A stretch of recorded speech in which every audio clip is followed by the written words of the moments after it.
Welcome back to my channel. ಹೇಗಿದ್ದೀರಾ ಎಲ್ಲರೂ? ಚೆನ್ನಾಗಿದ್ದೀರಾ? ಐ ಹೋಪ್ ನೀವೆಲ್ಲ ಚೆನ್ನಾಗಿದ್ದೀರಾ ಅಂದ್ಕೊಳ್ತೀನಿ. ನಾನು ಕೂಡ ಚೆನ್ನಾಗಿದ್ದೀನಿ. ಇವತ್ತು ವೆನಸ್ಡೇ ನೈಟ್ ನಾನು ಲಾಗ್ ಸ್ಟಾರ್ಟ್ ಮಾಡಿದ್ದೀನಿ. ನಾನು ಇವತ್ತು ನೈಟ್ ಡಿನ್ನರಿಗೆ ಪ್ರಿಪೇರ್ ಮಾಡ್ತಾ ಇದ್ದೆ ಇಲ್ಲಿ. ಇವತ್ತು ಸ್ಪೆಷಲ್ಲಾಗಿ ನಾನು ರೆಸ್ಟೋರೆಂಟ್ ಸ್ಟೈಲಲ್ಲಿ ಚಿಕನ್ ಮಸಾಲ ಮತ್ತು ಜೀರಾ ರೈಸು ಹಾಗೆ ಪರೋಟ ಮಾಡ್ತಾಯಿದ್ದೀನಿ. ಪರೋಟ ಮಾತ್ರ ರೆಡಿಮೇಡು. ಹಸ್ಬೆಂಡ್ ಚಿಕನ್ ತಂದುಕೊಟ್ರು, ಅದನ್ನು ನಾನೀಗ ಕ್ಲೀನಾಗಿ ತೊಳ್ಕೊಳ್ತಾ ಇದ್ದೀನಿ. ತೊಳ್ಕೊಂಡು ಒಂದು ಪಾತ್ರೆಗಿಟ್ಟು ಈಗೆಲ್ಲ ಪ್ರಿಪೇರ್ ಮಾಡ್ಕೊಳ್ತೀನಿ. ಹಾಗೆ ನಾನು ರೈಸಿಗೂ ಕೂಡ ಇಟ್ಟಿದ್ದೀನಿ ಇಲ್ಲಿ, ವೈಟ್ ರೈಸಿಗೆ.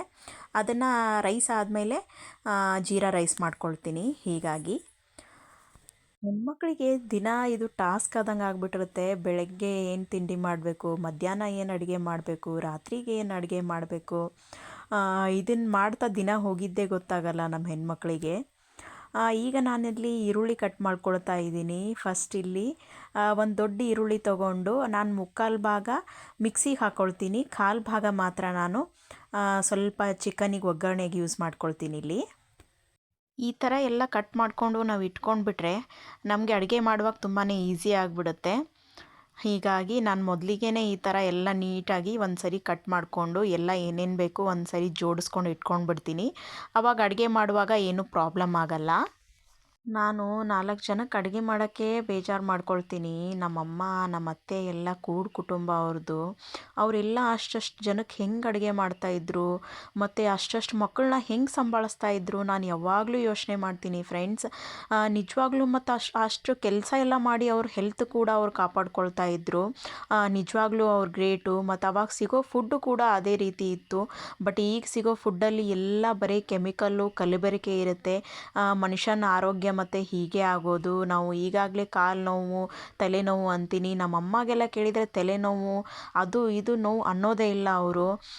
ನಿಜವಾಗ್ಲೂ ಅವರು ಗ್ರೇಟು ಫ್ರೆಂಡ್ಸ್ ಆ ಕಾಲದವರು. ನಾವು ಈಗಾಗಲೇ ಈ ಥರ ಅಂದರೆ ಈ ವಯಸ್ಸಿಗೆ ಮುಂದೆ ಹೋಗಿ ನಮ್ಮ ಕತೆ ಏನು ಅಂತ ತುಂಬ ಚಿಂತೆ ಆಗಿಬಿಡುತ್ತೆ. ಹೀಗಾಗಿ ಇರೋದರಲ್ಲಿ ನಾವು ಆದಷ್ಟು ನಮ್ಮ ಹೆಲ್ತ್ ಕಾಪಾಡ್ಕೊಳ್ಬೇಕು. ಎಲ್ರಿಗೂ ಕೂಡ ಹೇಳೋದಿಷ್ಟೇ, ಆದಷ್ಟು ನಿಮ್ಮ ಹೆಲ್ತನ್ನ ನೋಡ್ಕೊಳ್ಳಿ. ನಮ್ಮ ಹೆಲ್ತ್ ಚೆನ್ನಾಗಿದ್ದರೆ, ನಾವು ಚೆನ್ನಾಗಿದ್ದರೆ ನಮ್ಮ ಫ್ಯಾಮಿಲಿ, ನಮ್ಮ ಮಕ್ಕಳು ಅಲ್ವಾ ಫ್ರೆಂಡ್ಸ್. ಹೀಗಾಗಿ ಆದಷ್ಟು ಹೆಲ್ತ್ ಕಾಪಾಡ್ಕೊಳ್ಬೇಕು. ಆದಷ್ಟು ತರಕಾರಿಗಳನ್ನು ತೊಳೆದ್ಬಿಟ್ಟೆ ಯೂಸ್ ಮಾಡ್ಕೊಳ್ಳಿ ಅಡುಗೆಗೆ.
ಹೊರಗಡೆ ತುಂಬ ಮಳೆ ಗಾಳಿ ಬೀಸ್ತಾ ಇತ್ತು. ಕರೆಂಟು ಸುಮಾರು ಹೊತ್ತು ತೆಗೆದ್ಬಿಟ್ರು. ಆ ಕತ್ಲೆಲೇ ಅಡುಗೆ ಮಾಡಿಕೊಂಡೆ ನಾನು. ಈಗ ಪರೋಟಾನು ಬಿಸಿ ಮಾಡ್ತಾ ಇದ್ದೀನಿ. ಪರೋಟ ಬಿಸಿ ಆದ ತಕ್ಷಣ ಊಟ ಮಾಡಿಬಿಡ್ತೀವಿ ಎಲ್ಲರೂ. ಹಾಗೆ ಕರೆಂಟ್ ಹೋಗಿತ್ತಂತ ಹೇಳಿ ಕ್ಯಾಂಡಲ್ ಲೈಟ್ ಡಿನ್ನರ್ ಮಾಡೋಣ ಅಂತ ಹೇಳಿ ಇಲ್ಲಿ ನಾನು ಕ್ಯಾಂಡಲ್ ಹಚ್ಕೊಂಡಿದ್ದೆ. ಅಷ್ಟರಲ್ಲೇ ಮತ್ತೆ ತಿರ್ಗಾ ಕರೆಂಟ್ ಬಂದುಬಿಡ್ತು. ಹಾಗೆ ನಾವು ಕರೆಂಟ್ ಬಂದ ತಕ್ಷಣ ಕತ್ಲೆಯಲ್ಲಿ ಬೇಡ ಅಂದ್ಕೊಂಡು ತುಂಬಾ ಕತ್ಲೆ ಆಗಿಬಿಟ್ಟಿತ್ತು. ಹೀಗಾಗಿ ಹಾಗೆ ಊಟ ಮಾಡ್ಕೊಂಡು ಬಿಟ್ವಿ ಎಲ್ಲರೂ. ನೋಡಿ ಇಲ್ಲಿ ತಟ್ಟೆ ರೆಡಿ ಮಾಡಿದ್ದೀನಿ. ತುಂಬಾ ಟೇಸ್ಟಿಯಾಗಿತ್ತು ಫ್ರೆಂಡ್ಸ್. ನೀವು ಕೂಡ ಟ್ರೈ ಮಾಡಿ ಮನೇಲಿ. ರೆಸ್ಟೋರೆಂಟ್ಗಿಂತನೂ ಸೂಪರಾಗಿ ಬಂದಿತ್ತು. ತುಂಬಾ ಚೆನ್ನಾಗಿ ಬಂದಿತ್ತು. ನೀವು ಕೂಡ ಖಂಡಿತ ಇದನ್ನು ಮಿಸ್ ಮಾಡದೆ ಟ್ರೈ ಮಾಡಿ. ಎಲ್ಲರೂ ಊಟ ಮಾಡ್ಕೊಂಡ್ಬಿಟ್ಟು ಹಾಗೆ ನಾನು ಈಗಲ್ಲ ಸುಮಾರು ದಿನಗಳ ಹಿಂದೆ ನಾನು ಮೀಶೋಲಿ ಆರ್ಡ್ರ್ ಮಾಡಿದ್ದೆ ಈ ಡ್ರೆಸ್ಸು ನನ್ನ ದೊಡ್ಡ ಮಗಳಿಗೆ. ತುಂಬಾ ಚೆನ್ನಾಗಿ ಬಂತು ಫ್ರೆಂಡ್ಸ್ ಕ್ವಾಲಿಟಿ ಇದು. ಹಾಗೆ ಕಡಿಮೆ ಪ್ರೈಸಲ್ಲಿ ಸಿಕ್ಕಿತ್ತು ಇದು ನನಗೆ. ತುಂಬ ಚೆನ್ನಾಗಿ ಬಂತು. ಈಗೂ ಕೂಡ ಯೂಸ್ ಮಾಡ್ತಾ ಇದ್ದಾಳೆ ಅವಳು. ಅದಕ್ಕೆ ಇದನ್ನು ನಿಮಗೆ ಶೇರ್ ಮಾಡೋಣ ಅಂಥೇಳಿ ಇವತ್ತು ವಿಡಿಯೋನ ಶೇರ್ ಮಾಡ್ತಾ ಇದ್ದೀನಿ. ಇದನ್ನು ನೋಡಿ, ಈ ಥರ 3 ಡ್ರೆಸ್ ಬಂದಿತ್ತು ಒಂದರಲ್ಲೇ. ತುಂಬ ಚೆನ್ನಾಗಿ ಬಂದಿತ್ತು. ಇದು ಡೈಲಿ ಯೂಸಿಗಂತ ತರಿಸಿದ್ದೆ ನಾನು ಅವಳಿಗೆ. ಈ ಥರ 3 ಕಲರ್ಸ್ ಬಂದಿತ್ತು. ಅವಳೇ ಓಪನ್ ಮಾಡ್ತಾ ಇದ್ದಾಳೆ ಇಲ್ಲಿ. ತುಂಬ ಚೆನ್ನಾಗಿದೆ ಇದು ಕಾಂಬೋ ಪ್ಯಾಕ್. ಇದು ನೋಡಿ, ಈ ಥರ 3 ಡ್ರೆಸ್ಸು. ಡಿಸೈನು ಚೆನ್ನಾಗಿದೆ. ಕಲರ್ ಕೂಡ ಏನೂ ಪೇಡ್ ಆಗಲಿಲ್ಲ. ಎಷ್ಟು ಸರಿ ಅವಳು ಯೂಸ್ ಮಾಡಿದ್ದಾಳೆ. ಹೀಗಾಗಿ ನಿಮಗೂ ಶೇರ್ ಮಾಡೋಣ ಅಂತ ಮಾಡಿದ್ದೀನಿ ಅಷ್ಟೇ. ಇವತ್ತಿನ ನನ್ನ ಈ ವಿಡಿಯೋ ನಿಮಗೆ ಇಷ್ಟ ಆಗಿದ್ದರೆ ಲೈಕ್ ಮಾಡಿ, ಶೇರ್ ಮಾಡಿ, ಕಮೆಂಟ್ ಮಾಡಿ. ಹಾಗೆ ಮಿಸ್ ಮಾಡದೆ ನನ್ನ ಚಾನಲ್ನ ಸಬ್ಸ್ಕ್ರೈಬ್ ಮಾಡ್ಕೊಳ್ಳಿ ಫ್ರೆಂಡ್ಸ್.